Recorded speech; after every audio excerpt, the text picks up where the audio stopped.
Parker's Kitchen is my new daily coffee stop. Gourmet beans are freshly ground for every cup. Get your own cup of great tasting, freshly brewed coffee at Parker's Kitchen. Live from Augusta, you're watching News 1226 this morning. Be careful as you head out the door this morning. Roads are wet, as you can see right there with all that green. We're going to be checking in with our first alert meteorologist who is tracking all of it for us. Plus, changes for the city of Aiken zoning regulations, why city leaders say that it's needed to keep up with developments. And millions of dollars set aside for renovations at local park sitting in an account without action. We'll have the latest on that coming up next. But first, good morning. Thank you for joining us. I'm Nick Proto. I'm Ashley Campbell. It is 6 o'clock on your Wednesday. We're going to go ahead and send it over to Emily, and a very active radar behind you there. Yeah, we are tracking a lot of rainfall across the southeast for us, and heavy in some spots, but for the most part here in the CSRA, we're seeing that light to moderate rainfall for you this morning. So it's really not going to accumulate to much, but it is going to be a little bit of a nuisance as we go throughout our morning. Off and on showers expected for the afternoon. So have that rain gear with you as you go throughout the day today. You're definitely going to need it. Here's a look at current temperatures, though. 39 right now in Augusta, but look at that drastic difference for the second half, or the bottom half, I should say, of the state of Georgia. It's 67 right now in Albany, so drastic temperature change there. Something else, too, that you need to know as you head out the door this morning, that current visibility is low across a good portion of the CSRA, and that's going to be on top of those isolated showers that we're experiencing. So make sure you give yourself a couple extra minutes out there on the roadways as we are tracking rainfall this morning, and again, a little bit of fog. That rainfall should be dying down at least by the time we get into the afternoon, but still going to have a small chance of those isolated pop-up showers as we go throughout the second half of our day today. Now we have some thunderstorms in the forecast, and I'll tell you when coming up. All right, thanks, Emily. Changes are on the way to the city of Aiken. Last night, leaders welcomed the community to an open house to hear about zoning and subdivision regulations. The goal is to make the entire process user-friendly and modernize city standards. Your Taylor Martin live in downtown Aiken this morning for what else the meeting covered. Taylor? Well, this covered a new development design, housing options, parking, sustainability, and more. According to officials, all of this is to align with the Plan Aiken comprehensive plan. The open house event provided the first opportunity for in-person public input on key zoning topics. A zoning ordinance determines how development occurs inside city limits, and this is all for a small city that's quickly growing. We have grown. We have new businesses coming in. We have people who'd like to do more development. That's not a bad thing. We'd like to make sure that it's done, again, in a very sensitive way. The city has also created a dedicated project website, which is information about the update process, an online questionnaire, and details on upcoming outreach events and meetings. We have the link for that on our website, wrdw.com. All right, thanks for that update there, Taylor. Now, behind me is what Dias Park looks like in Augusta today. City leaders say it is in need of some work. $6.5 million in sales tax money was set aside in November of 2023 to revitalize the park. The funds have been sitting on a shelf since then.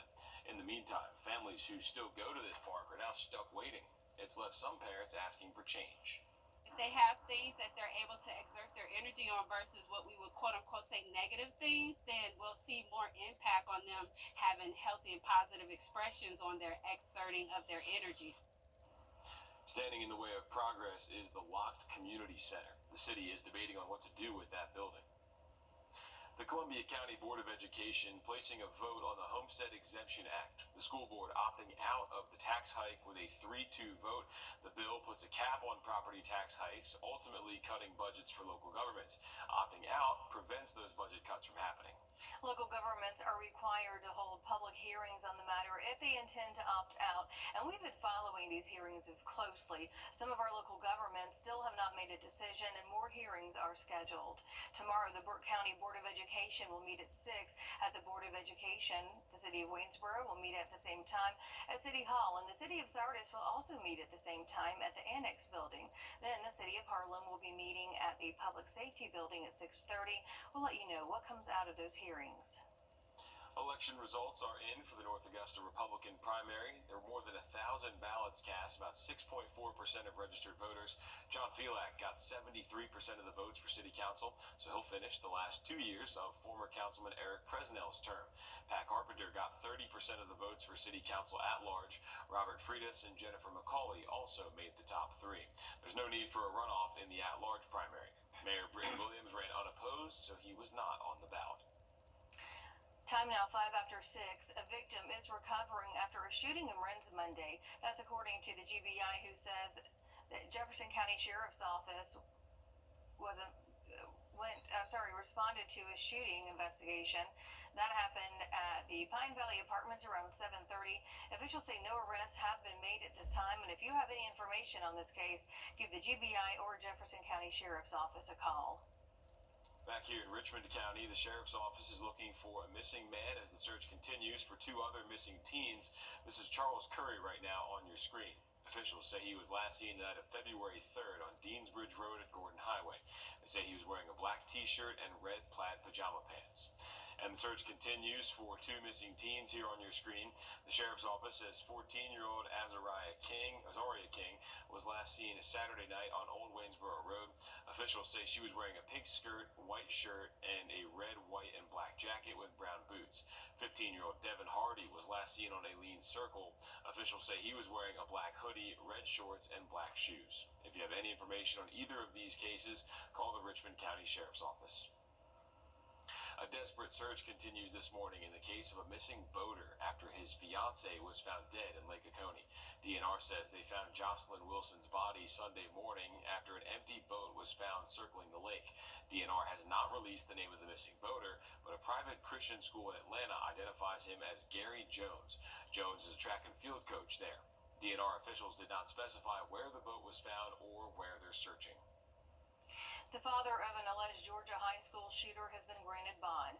Colin Gray is charged with murder and several other related charges in the deadly September shooting at Appalachia High School.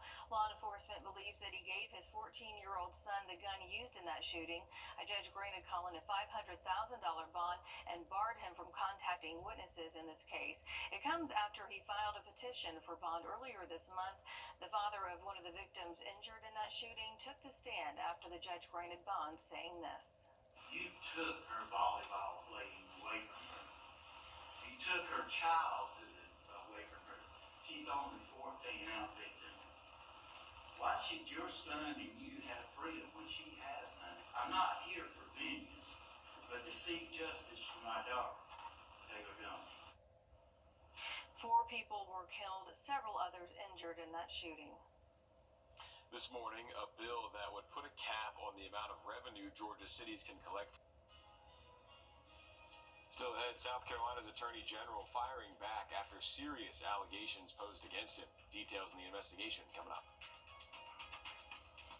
Well, we're tracking rainfall all across the southeast this morning. Make sure that you are prepared for a wet and gloomy day. Good news is better weather is in store by the end of the week. I'll have a look at your forecast coming up.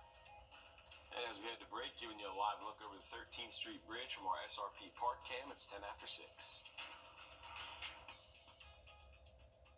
I got to know Austin when he was a student.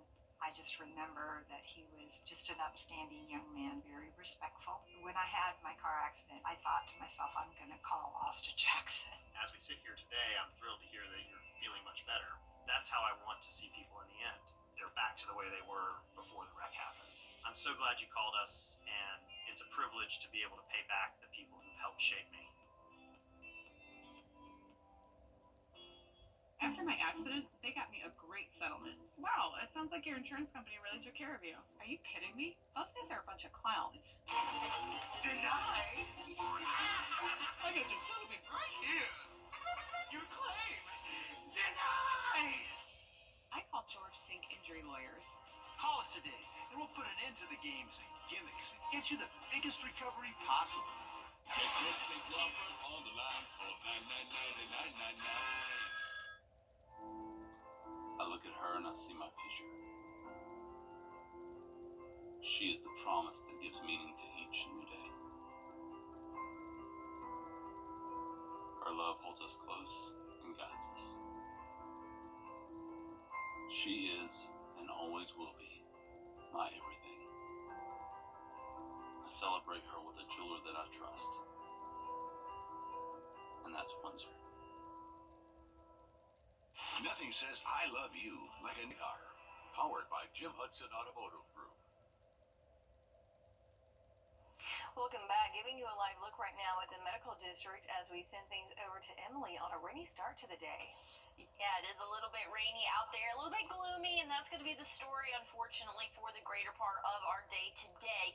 Current temperatures sitting in the upper 30s for us. We're at 39 right now in Augusta, but a lot warmer down to our south. Albany sitting at 67, 69 in Dothan, Alabama, but we're tracking rainfall along with that colder air for us, and we're going to see rain really north of Interstate 20 for at least the next hour or so, and then that's going to slowly dip down into our area here in Augusta. Not everybody will see rainfall. Our southern counties might be dry for the greater part of the day today, but just be prepared for an isolated shower or two. It's really not going to accumulate to much, but it is going to be a little bit of a nuisance as we go throughout the day today. At the afternoon, an isolated shower or two possible. We'll warm up to right around that 50-degree mark for us, and then we're going to see some heavy rain moving in for the start of your Thursday. Could move in around 1-2 a.m., and that's going to impact your morning commute. Heavy showers and thunderstorms for our area again to start off your Thursday morning. Good news is by the afternoon, things are going to clear out and calm down for us, and that's going to lead to a great Valentine's Day. Things are going to be looking much better condition-wise for your Friday. But here's a closer look at what we can expect today. Again, a couple of those isolated showers by the time we get to around lunch. Once we get into our evening, though, looking a little bit drier, but here's 2 a.m. tomorrow morning. A couple of those isolated showers and thunderstorms becoming a little bit more widespread for your morning commute. So make sure that you're prepared for that for the morning tomorrow. Don't think we're anticipating any severe threat for us, but just know we are going to have that chance for some heavier showers and thunderstorms for our area. By the time we get to the afternoon, cloud cover should clear out, and that's going to lead to a really beautiful day for your Friday. Mostly sunny. Sky conditions will warm up into the upper 50s, maybe low 60s in some spots for us. But I want to look back at those rainfall totals I was telling you about again today. Really not going to accumulate too much when it's all said and done. Once we go throughout the day tomorrow, though, when that line moves through, that could bring anywhere from half an inch to an inch for our northern counties here in the CSRA. And then we'll be dry for your Friday, Saturday, Sunday. It's going to be another chance of rain, and that's really going to bump up those rainfall totals, probably anywhere from half an inch to another inch being added on. So a very wet pattern in store for us over the next couple of days. A big cool down, though, for next week. Those morning lows going to be right around freezing to start off the week. All right, thanks, Emily. South Carolina Attorney General Alan Wilson is responding to shocking allegations. Emily, South Carolina Attorney General Alan Wilson is responding to shocking allegations Congresswoman Nancy Mace made last night on the House floor. State House reporter Mary Green sat down with the Attorney General. Attorney General Alan Wilson told me the first time he heard about these claims was when the text of Congresswoman Nancy Mace's speech was published shortly before she delivered those remarks on the U.S. House floor. But Wilson says Mace's depiction of his office's alleged involvement is a, quote, categorically false characterization. She is claiming that we are violating her rights, that we're not assigning her a victim's advocate, that we're dragging our feet, and she's saying, why aren't you prosecuting? I hadn't heard about the investigation until this week. It wasn't our case, and it hasn't been referred to us. On Monday night, SLED confirmed it is investigating accusations of assault, voyeurism, and harassment involving Mace's former fiancé, one of the men she accused, and he has denied all of her claims. SLED says it opened that investigation in December of 2023, 14 months ago, after being contacted by U.S. Capitol Police. Local law enforcement agencies say during the time of the alleged incidents, they have no record of Mace filing a police report. SLED says its investigation is still active and ongoing and will be sent to a prosecutor for review once it's complete. Wilson says no information about that investigation has been shared with him by SLED or Mace. That congressperson has had my personal cell phone, and she's had ample opportunities to meet me at events and talk to me. She has never reached out to me or anyone on my staff. She has not reached out to us directly or through her counsel or through members of her staff. Mace claimed Monday at least one lawyer did. When the attorney of a victim asked to speak to the Attorney General, Alan Wilson directly, he told the attorney not to send him any information, not to send him any documents. Wilson denies that. What I would probably say, and what I've said hundreds of times over the last 14 years, is if someone has evidence of a crime, you don't want to give it to us, you want to give it to law enforcement because they're the ones that are building the case file. Then he says law enforcement will decide whether to charge, and normally the case would go to the local solicitor, though it could come to his office. Again, SLED says its investigation has not yet reached that point. But don't attack the system that has worked so hard to make it easier for victims to come forward. Don't make victims question the very system that is designed to protect them, and then say that you're a champion for victims. Wilson chalks up Mace's allegations about him and his office to politics. The two of them are considered early Republican frontrunners for South Carolina's 2026 gubernatorial race. Wilson told me Tuesday he is considering a future run, but neither he nor Mace have officially declared their candidacies. Reporting. The former South Carolina treasurer who announced his bid for governor less than a week ago is now backing out. Thomas Ravenel took to X yesterday saying he believes this is... An organization centered around helping families is getting ready to celebrate a huge milestone. Augusta Partnership for Children will mark 40 years of the service in the community.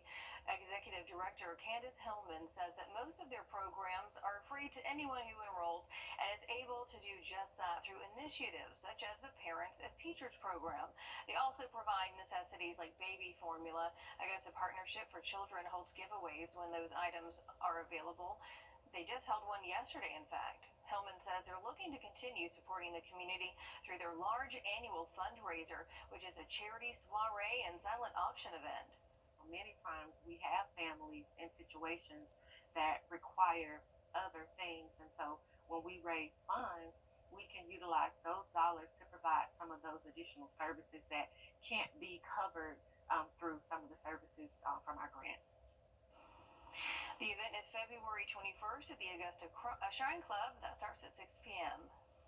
Don't forget, Red Cross representatives are expected to be in the Riverview Park Activity Center today. They're going to be there from 10 to 5:30 to help those eligible for financial assistance.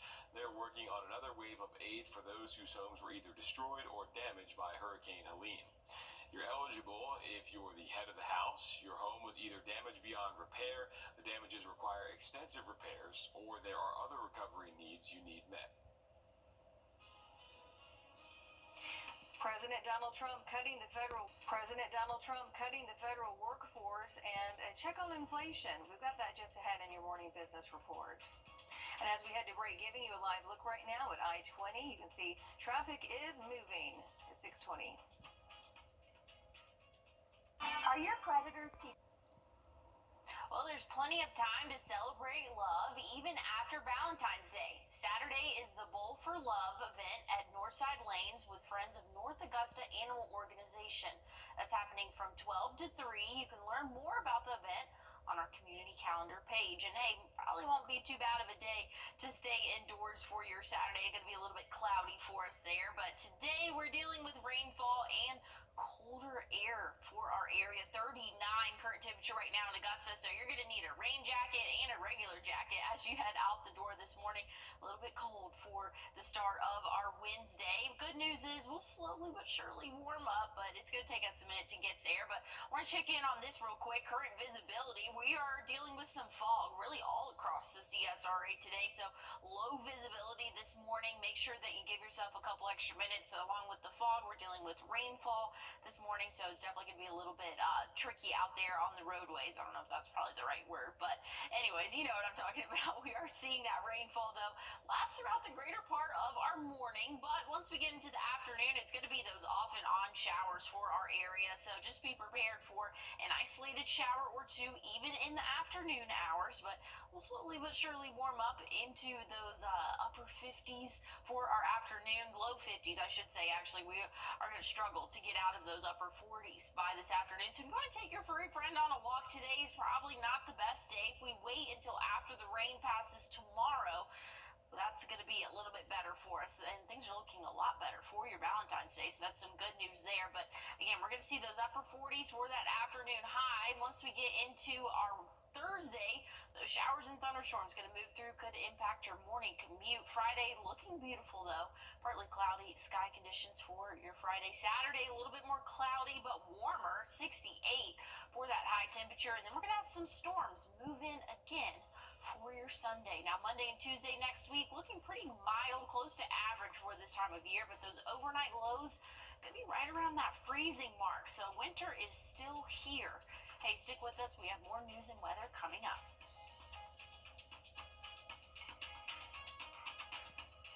Schools across the country trust meteorologist Tim Strong for your first alert. Join us right here on WRDW News 12 at 11 a.m. for Warren A Way of Life. Visit us anytime online at warren.church for more information. Live from Augusta, you're watching News 1226 this morning. Bringing life back to an Augusta park is still on hold after a call from locals for city leaders to do something about it. And the city of Aiken working to modernize zoning regulations to keep up with development. How you can get involved in the process. We've got those stories and much more just ahead, but first, good morning. Thank you for joining us. I'm Nick Proda. And I'm Ashley Campbell. It is 6:30 on your Wednesday. We're halfway through the week, Emily, but we are off to a rainy start. Yeah, unfortunately so. We are tracking rainfall for our Wednesday morning, and this isn't the last day that we'll see rainfall this week for us. So just kind of have that rain gear with you and just keep it out. You're going to need it for your day tomorrow as well. But here's what we're dealing with this morning. Tracking that rainfall heavier in some spots, but otherwise moderate for us here in the CSRA. So your morning commute definitely has a chance to be a wet one. We'll see some of these showers kind of dip down a little bit closer to us here in Augusta. I think our southern counties, though, are really going to be on the drier side as we go throughout the morning. Now we could see an isolated shower later on this afternoon, but look at current temperatures right now. If you're headed out the door, it is pretty chilly out there, 39 in Augusta, but drastic temperature change as you go a little bit more south for us, and we're going to stay pretty cold for our afternoon. I'll tell you more about it in your 7-day forecast coming up. All right, thanks, Emily. Preserving historic properties while keeping up with the Tree City's growing developments is top of mind this morning. The city of Aiken wants your input in crafting an updated zoning ordinance. Your Taylor Martin joins us live now in downtown Aiken as she explains what areas these new regulations would impact and how you can get involved in the restructuring process. Taylor? Well, this impacts new development design, housing options, parking, sustainability, and much more. These changes are to modernize the city's standards with the goal of making the entire process more user-friendly. According to officials, it is also to align with the Plan Aiken Comprehensive Plan. This open house event provided the first opportunity for in-person public input on those key zoning topics. Now, zoning ordinance determines how development occurs inside city limits, which was last done in 1999 in Aiken. What we're doing is rewriting our zoning ordinance, which was last done in 1999. So this is a generational document and exercise that we believe, once complete, will take us through to the next 20 to 25 years. Now, city leaders say they expect this to take 18 months to complete. All right, thanks, Taylor. And you can add your input by visiting the project's information page that's on your screen right now. You'll select the online questionnaire link and answer the questions. With the summer seasons coming up, some parents are getting impatient when it comes to a delay at a historic Augusta park. $6.5 million are set aside to bring Dias Park back to life, and city leaders have not made much progress improving it. Commissioners say talks about improving the park dates back more than 2 decades. We spoke to one man who lives by Dias Park. He says the holdup with city leaders is causing kids to make the best of what they have because of limited resources. Some people got places to go. They can take their kids to the YMCA or whatever. Some of us down here can't do that. Some of them got just what's dealt to them. Parents say if children had more positive options like a fully functioning park, they'd be more healthy and happy. They say they're hopeful that change will come sooner rather than later. A statewide child exploitation operation has put more than a dozen people in jail, including 2 locals. The sting, called Operation Bite Down, identified 13 children that were living in households where online child sexual exploitation was occurring.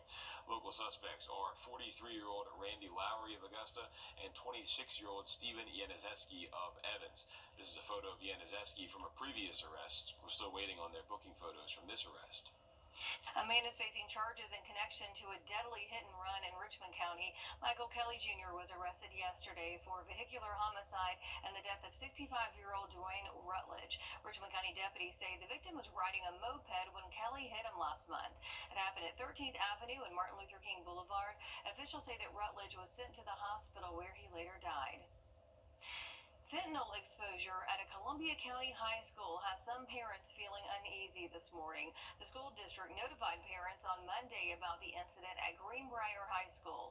Officials say that a student picked up a dollar bill off the ground and later unrolled it in class to find a white powdery substance inside. School leaders say that substance tested positive for fentanyl. They say no reactions were reported from that exposure. We spoke to one parent whose child was in that classroom. That was an eye-opener for him of how easy he could have been exposed to it, and it could have been a bigger problem, or he could have potentially, ended up in a hospital, and he had nothing to do with it. School officials say students were given medical attention and moved to a different location, and the classroom was cleaned. Now, this case is a good example of how fentanyl exposure can happen anywhere, even to people not taking drugs. Nonprofits like Georgia Overdose Prevention say the best way that you can stay prepared is to have access to Narcan. It is a life-saving, over-the-counter medication that can temporarily reverse an overdose. Oh, it's everywhere. I mean, the problem is everywhere, and that's the saddest part, is because it's not just drug addicts that are affected by it. People get a hold of stuff, or parents of small children might have stuff and kids ingest it, and then they don't think about, oh, well, this could affect other people.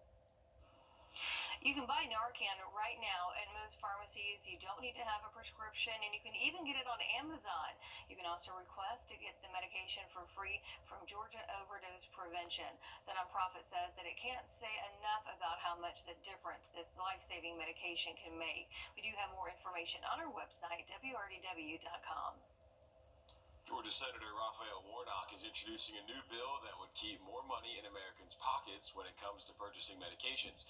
The Capping Prescription Costs Act limits the annual out-of-pocket drug costs to $2,000 per person and $4,000 for families. This cap would apply for both the group health plans and marketplace health plans. It would expand the cap already in place for seniors through the Inflation Reduction Act. Americans often pay more for the same prescription drugs than people in other countries. Retail level prices of prescription drugs in the United States are generally 2 to 4 times higher. The bill has 10 other co-sponsors, all Democrats. Senator Warnock says he's working to gain Republican support for the legislation. The South Carolina Supreme Court is going to be hearing arguments on the heartbeat law this morning. The lawsuit involved Planned Parenthood versus the state. It challenges the consensus that a baby's heart is beating at 6 weeks and claims a fetal heartbeat begins at 9 weeks. The state Supreme Court ruled that the heartbeat law was constitutional back in 2023. Another Georgia community gets to find out for themselves what an expansion project could bring. You're taking a look at people from Rincon learning about Kinder Morgan's $3 billion project. They visited our area on Monday. The project plans to follow the route of pipelines already in place in Mississippi, Alabama, and Georgia. The goal is to meet growing demand for natural gas. If approved, construction could start in 2 years. Remember, the next chance our area could follow up on the proposal is March 4th. That'll be a virtual open house from 7 to 8 that night. You'll have to register for that ahead of time. And you're going to have to do that on kindermorgan.com. You're taking a look at that project overview page right now, South System Expansion 4. You can scroll down to the open house registration section, give them your name and an email. A phone number is optional. Augusta Tech is now in search of a new president. Dr. Jermaine Worrell taking his presidency to Savannah State University effective April 1st. This comes a week after Dr. Worrell was named the sole finalist for the position at Savannah State. Dr. Worrell has served as Augusta Tech's president since 2020. He led the institution through enrollment and retention strategy changes that saw record student enrollments. He's also overseen the launch of a new automotive tech center and unveiled a plan for student housing. If you hold a degree in STEM and are looking for a career, Savannah River Nuclear Solutions is hosting a job fair tomorrow in North Augusta. That's for you if you have experience in chemical engineering, mechanical systems, software development, and more. That event is from 11 to 6 at the North Augusta Community Center. Experts warning against the sale of puppies on the Atlanta Beltline. Why they say you shouldn't be taking those pets home, coming up. Well, foggy conditions and rainy for this morning. Make sure you give yourself a couple extra minutes out there on the roadways. We'll have better conditions by your Friday, but rain chances are still in the picture tomorrow. I'll tell you more about it coming up. Taking you to break, giving you a live look at Calhoun Expressway. We're coming up on 640.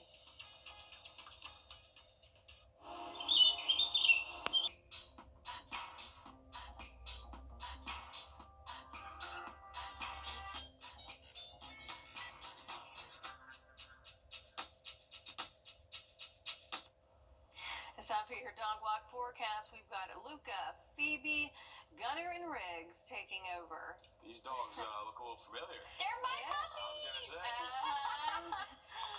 I loved it. We have a new addition down there on the bottom, Riggs. I can see that. Look how tiny and cute. Yes, he's a sweetie. But of course, Miss P is out there. Okay, I had to step off because I had to see their reaction there.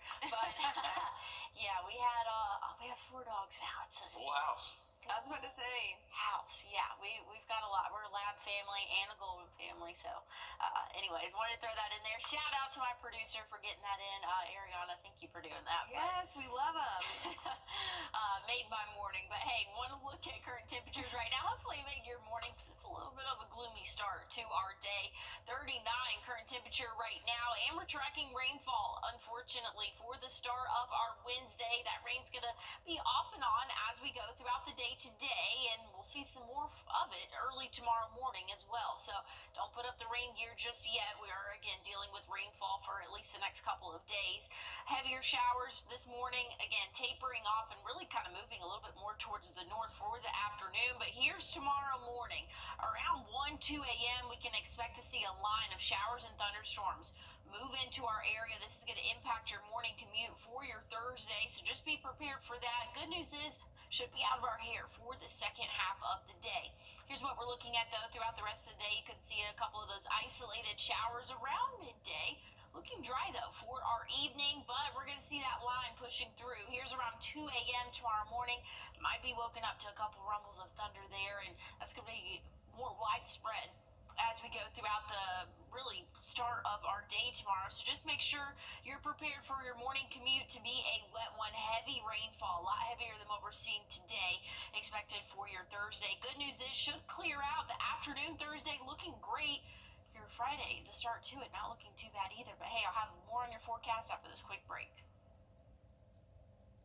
There are those who wait for the 2024 Ford Bronco Sport models, only at your local Ford dealer. Well, here's what we're looking at for the day Friday. A lot better conditions in store for us. Mostly sunny. We'll warm up into those upper 50s for us. A lot more comfortable outdoors.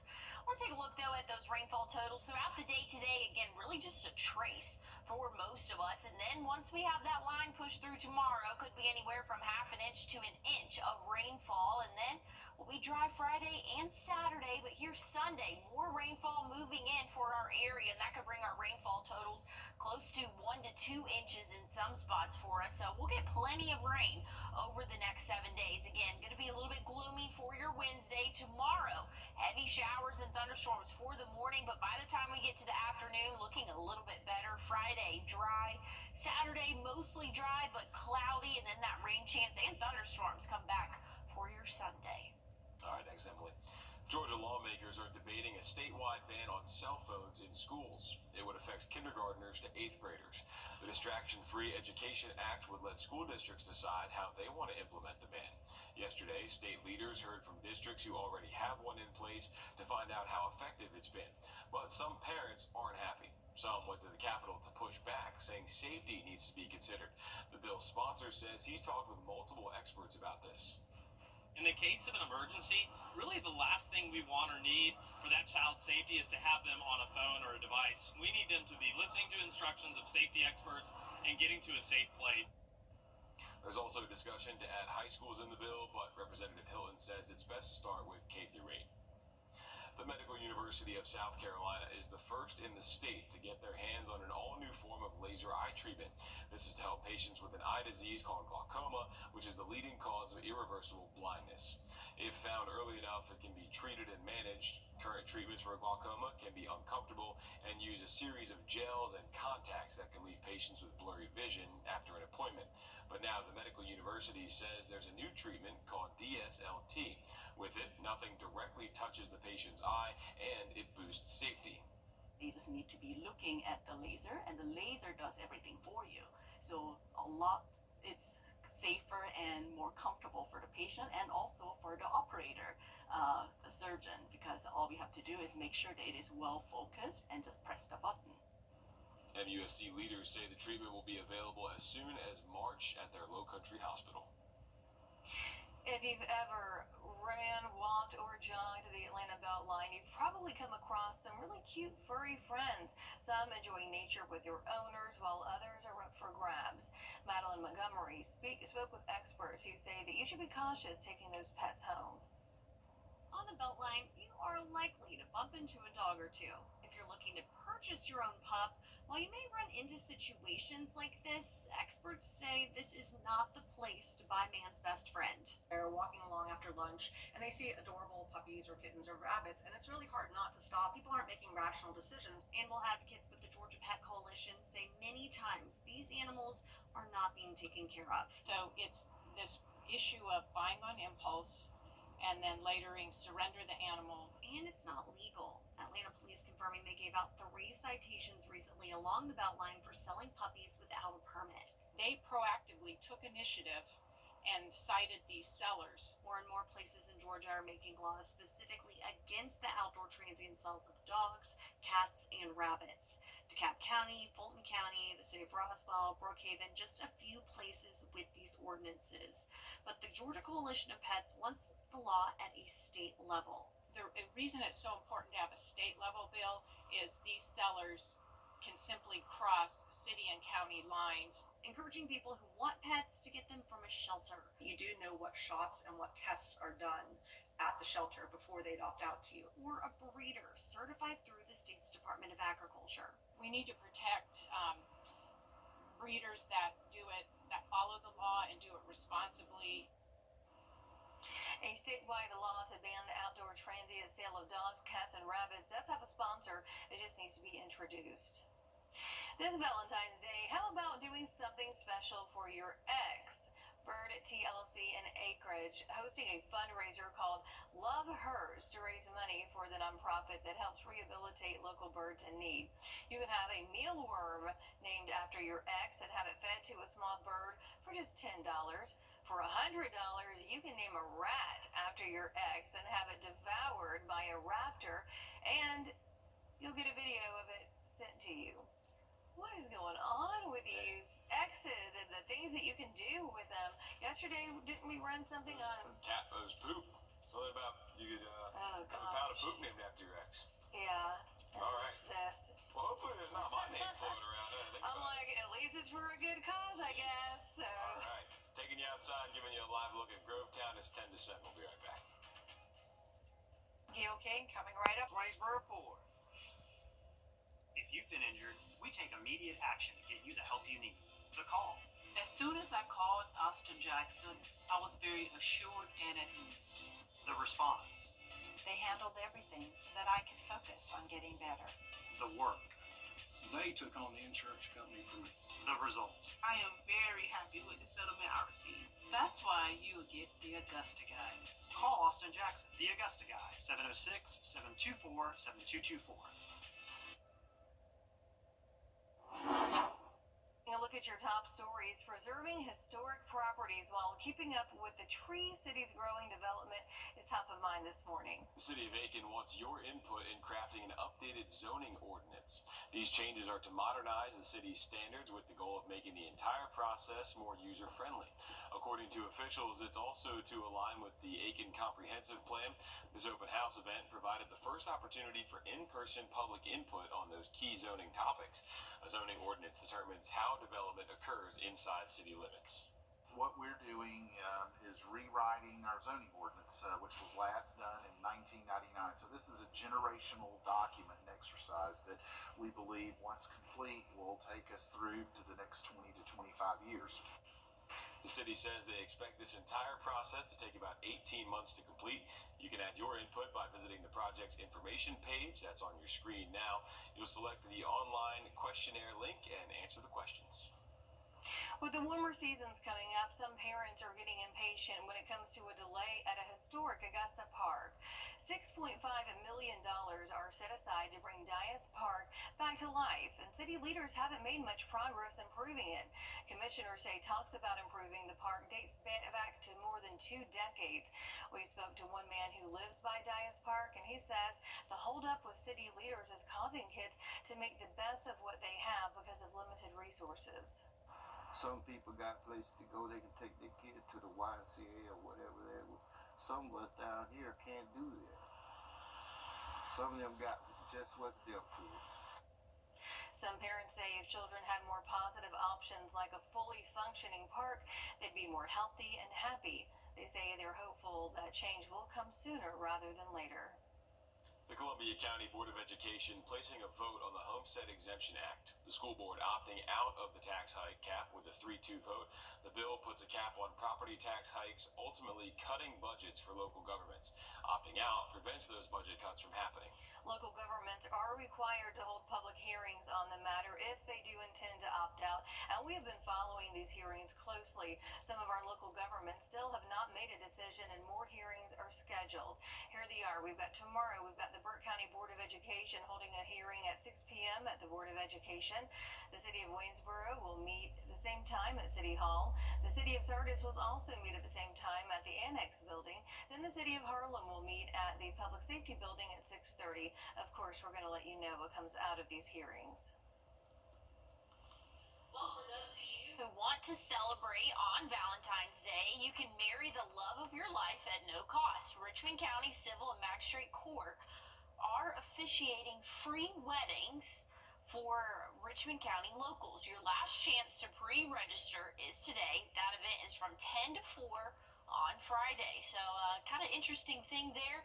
I'm sure there'll be a couple of people out there getting married for Valentine's Day. Now, I want to look though at the current temperatures for us as we're switching gears to weather. 39 current low for the start of our day today, so it is going to be a chilly day for us, and rainfall is already happening for our northern counties. But something else that might impact your morning commute, lower visibility. It's not as bad as what we have seen in the past maybe week or so, but lower visibility is expected this morning, so make sure you give yourself a couple extra minutes out there on the roadways because we are dealing with rainfall and, again, some fog as well. That rainfall is going to be really in our area until around midday, and then we'll see isolated showers pass through for the later afternoon hours, and then for the evening, looking mostly dry until we get into those early morning hours tomorrow, where we have a chance of thunderstorms, a high chance of thunderstorms for our area. So if you want to get your dog out there, maybe get some exercise in.